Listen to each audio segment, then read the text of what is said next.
So you will have picked up by now that the theme for our hui over the next 2 days is valuing inclusion, resilience and growth. And with me on the stage we have a fantastic panel of people, all leaders in their own right, with a very diverse range of experiences and perspective relevant to this. The reason, as was alluded to, the reason we're here in Ōtautahi, Christchurch, is pretty apparent, I think, even though it's now a few years on from when we first planned to meet here. It's still very much a place that is going through a lot of regrowth, and I'm sure that resilience and inclusion have been very central to some of that. Certainly people here, I think, know as much as anybody about what it is to live through traumatic events. Three of our panel, Dean, Ruth and Carolyn, all hail from Christchurch and have first-hand experience of events such as the earthquakes and the mosque attack, as well as leading and supporting others through and since these events. And Manasi and Tom are leaders too, and they've supported and led their communities both here and in Australia through COVID, and in Manasi's case, the recent Tongan volcanic eruption. So let me introduce them just a little. So Dean whakapapas to Ngāti Porou and Ngāti Hei. He's held a number of national lived experience mental health and addiction roles and is currently the Māori lived experience advisor for Te Aka Whaiora. He was a member of the National Mental Health and Addiction Inquiry team that produced Te Awa Oranga. So please welcome Dean to the stage.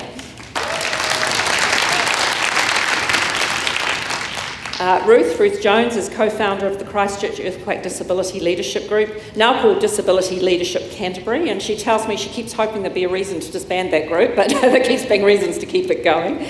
She sits within Whānau Ora and is a social worker and has been honoured, deservedly so, for her ongoing leadership and transformation work in the disability sector.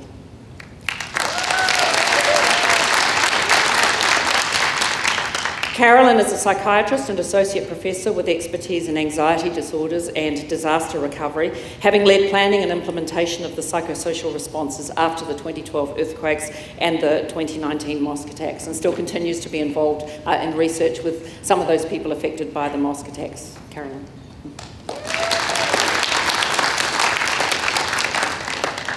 Tom is a Kamilaroo man from Gunnedah in New South Wales, and he's the inaugural CEO of Gaia Duai, a Proud Spirit Australia, I think is the English name. He's held and holds a number of state and national roles in mental health and addiction, working to support Aboriginal and Torres Strait Island people.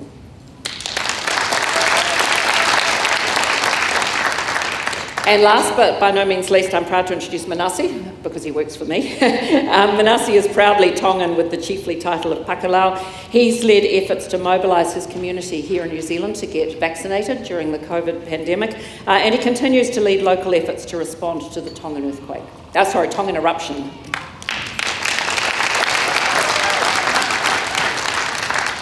So I'm going to start with you, Dean, and wondering if you can take us back. I know it's more than a decade ago, but can you talk to us a little bit about how the earthquakes impacted on you, what it was like?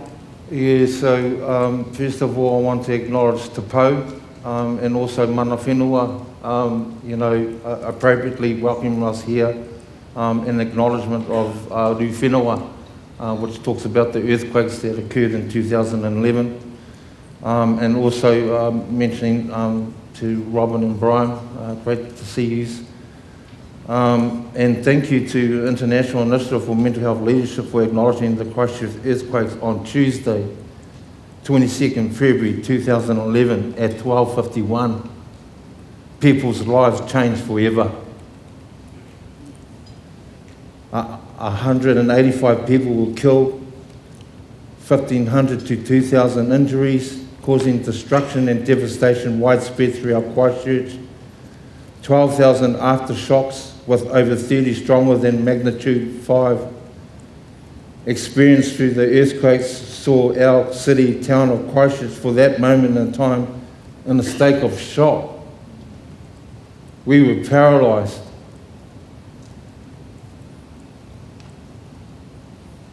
It was gridlock. It was chaos.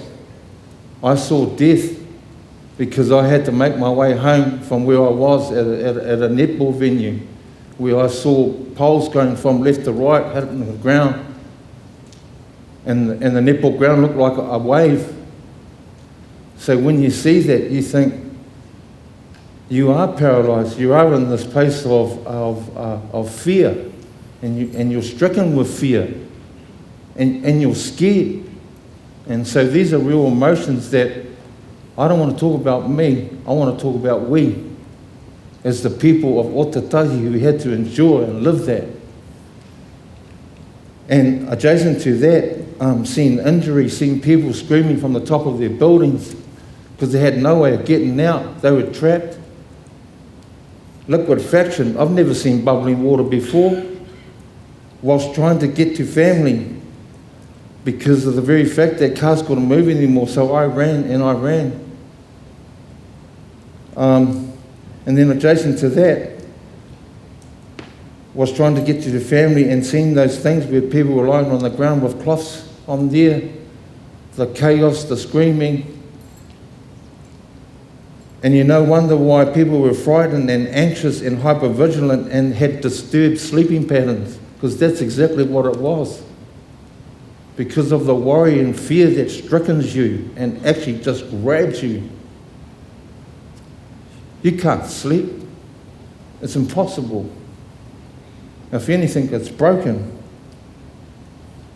But there was rental significant damage to the house and context I was living in. And I ended up living in the garage, no power, no radio.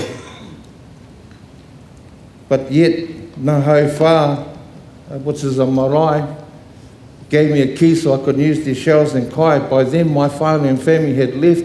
I had 2 autistic children. They needed their dad. I had a partner, and they left. And they moved away to Picton. Do you know what that's like? It's like a detachment trauma. And so I go back into my cave because that's what it felt like. And then within that, I carried on with my mahi aroha to the people within mental health and addictions, because I work for Canterbury District Health Board. So we got out that register of all our whānau who had mental health and addiction problems, and we went and seen each of them. And you thought I was bad? That's nothing. What I saw when I entered into some of those houses was broken sewage pipes, no TV, no radio, no transmission, nothing. These are people who are debilitated by things like panic attacks, anxieties, mental health, addictions, health and disabilities. Those are all the marginalised groups. But we went out to them. It shocked me.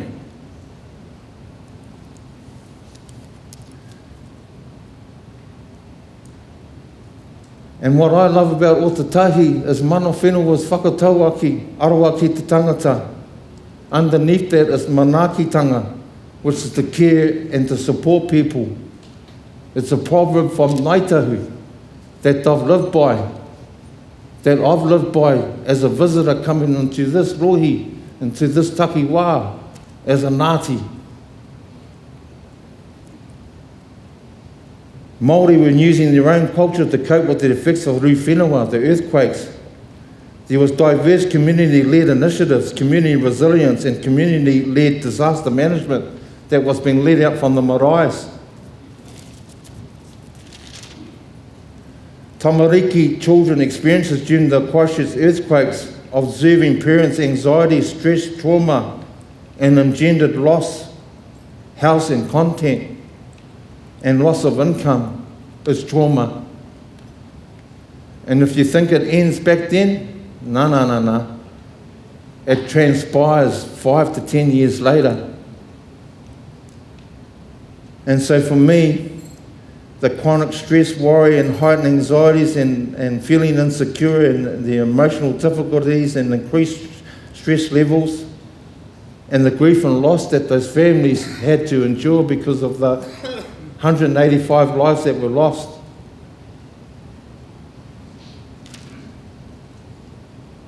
And I've got to say, and I'm going to leave it at that, because I want to actually touch on humanity and actually what I saw. And humanity looks like this, and this is what I observed and seen. Who are we as human beings if we ignore the suffering of others. So what I saw in people's plight to help others, when they were suffering, they were helping people that were actually worse off. We rise by lifting the others in need of help and support. Kindness is the best form of humanity. And so I saw iwi tribes, North Island ones, travel down to Christchurch to provide help and support to registered Māori on their list. Many Māori of Christchurch do not whakapapa back to the local maraes. Marae were open and supported with essential supplies and resourcing from Ngaitahu, Māori organisations, Māori wardens, Māori Women's Welfare League, Māori response to community disaster management, Māori cultural approaches and responsiveness, whānau ora workers, Māori disaster resilience, because that's what we end up being. Does absorbing the worst effects of a disaster exhibit some degree of resilience? We need to ask that question of ourselves. And Māori are using their own culture to cope with the effects of rūwhenua. And what I saw lastly was diverse community-led initiatives, community resilience, that brought us back here today. And I wanted you to feel and sense what that was like for a lot of us as the people within Ōtautahi Christchurch.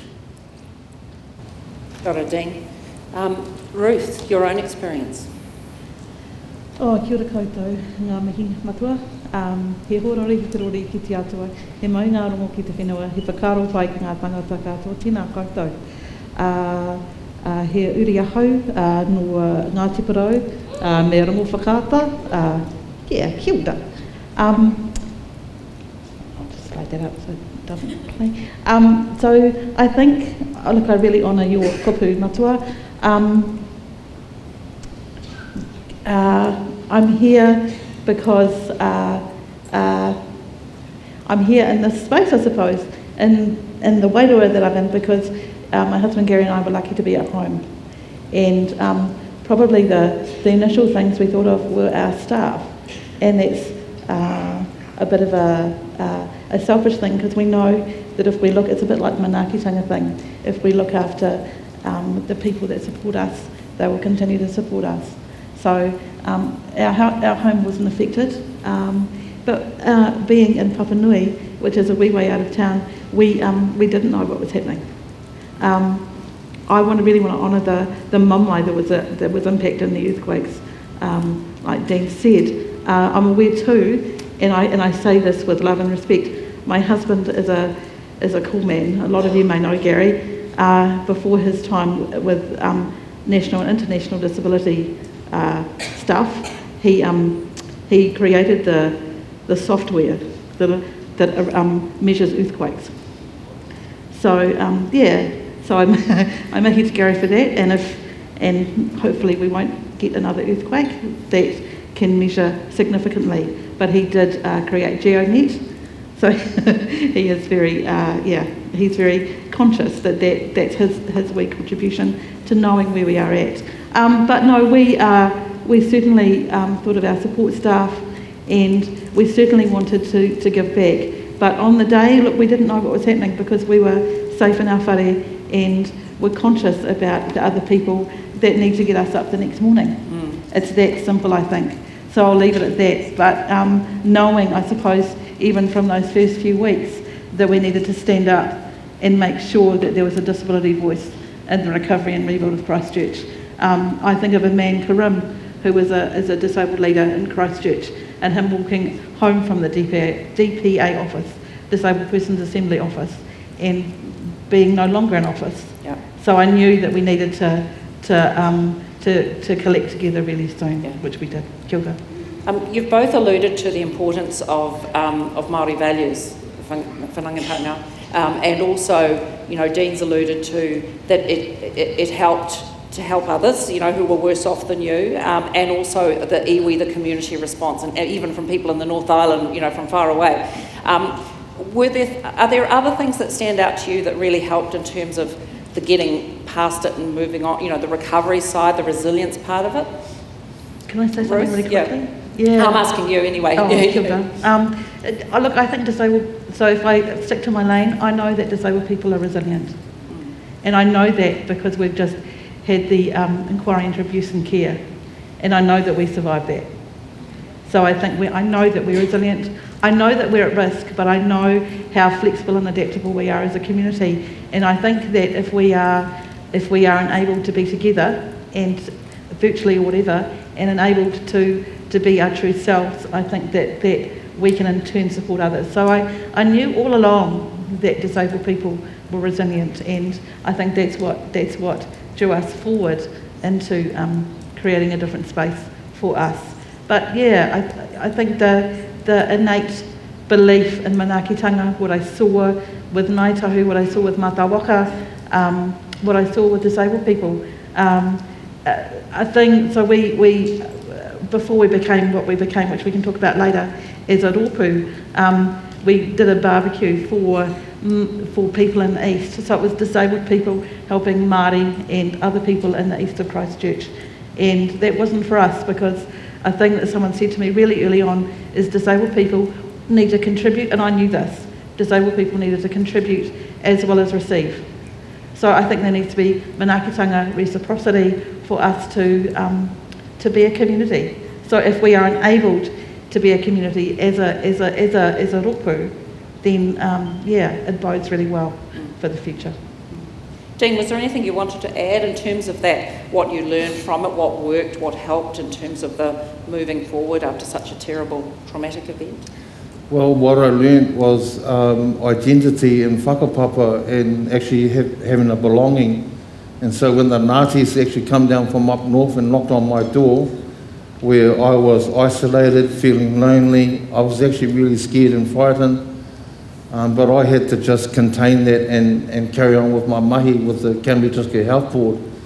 But to be given a generator, to be given kai and all that kind of thing, I then jumped in the car, chucked a few of the bros in there, because I'm from A-Town, from Aranui, and we got pulled over by the police, and actually these police were from Australia. Oh, what are you doing with the knives? What's these bags in that for? So simply it was because I was going to go out and get some watercress. And so there was a New Zealand policeman there, and he says, oh, where are you getting watercress? I said, not within the city, we've got to go out far. So that's exactly what we did. And the resilience for me, when we talk about that, you simply don't feel that resilience or even can comprehend resilience when a natural disaster occurs, and the impacts of that are rippling and far and wide. Resilience comes later, and you see the resilience in people who feel that they are less fortunate to people that are actually worse off, and so they go to their aid and their support. Carolyn, when I spoke to you ahead of this korero, you talked to me. You said to me that sometime immediately after Christchurch and in the time that followed, there were some people for whom they didn't like the word resilience. Can you talk a bit about that? Yeah, I think we kept hearing, "Oh, Canterbury's so resilient," and it felt like we were being given a sort of stamp on our forehead, like you're doing really well, just carry on. And it wasn't like that, and it actually, personally, I found that really difficult, because resilience isn't a thing that you have and it's sort of stuck on your head, like you are resilient or you aren't resilient. You know, we go back and forth from that.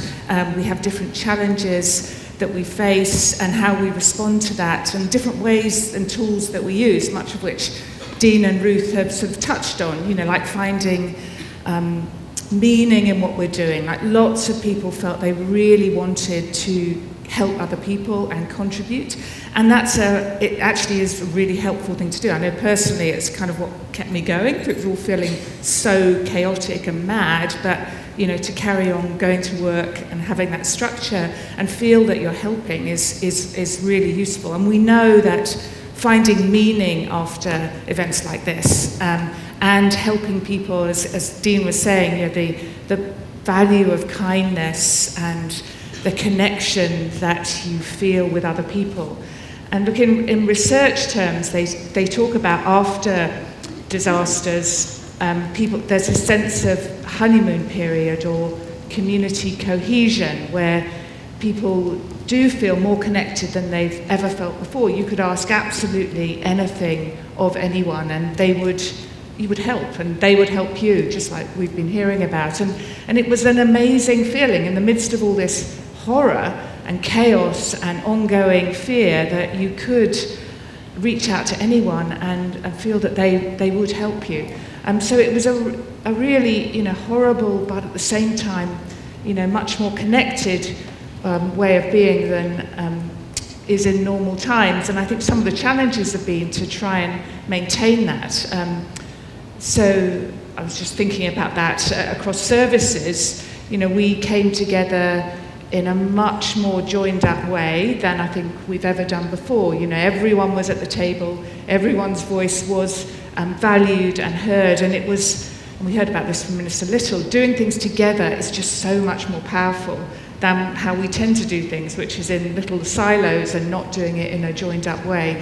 So there are many learnings from it, but I think all of us would say it's probably some of the hardest work we've done, but some of the most valuable and the privilege to have done that work as well. Have you seen similar lessons, I guess, similar things that we can take from the work that you're doing and the people you're working with who've been involved with or touched by the mosque attacks? Yeah, there are similarities with disasters, but there are also some unique differences. So some of the similarities are, those acute responses, like Dean talked about and Ruth, that sense of shock and fear that you're living in, which goes on for a long time. This isn't an event that then stops. After the earthquakes, there were, the multiple aftershocks over 2 years, where every time there was an aftershock, it felt like it was about to happen again. So you're getting constant reminders. But in addition, and again, Dean and Ruth have touched on this, the secondary things that happen, with people having no homes, no food. After the mosque attacks, it would be, financial issues, immigration issues. They all layer on top of each other. And they're called the secondary stressors of traumatic events. And for many people, they become almost as big as the event itself. And so there are differences in what those secondary stressors might be. So for the mosque attacks, they've been different from after the earthquakes. Of course, there are many unique differences after the mosque attacks, the cultural involvement and how we can help and do things in an appropriate way, which has been very challenging and really shown how little we have done that before. And I know it's like relearning from experiences that we should have, and we've had to relearn that again. And hopefully trying to do things as flexibly and making things as adaptable and accessible, because if you keep things in silos, they're not accessible. We have to break down those silos and do things in different ways.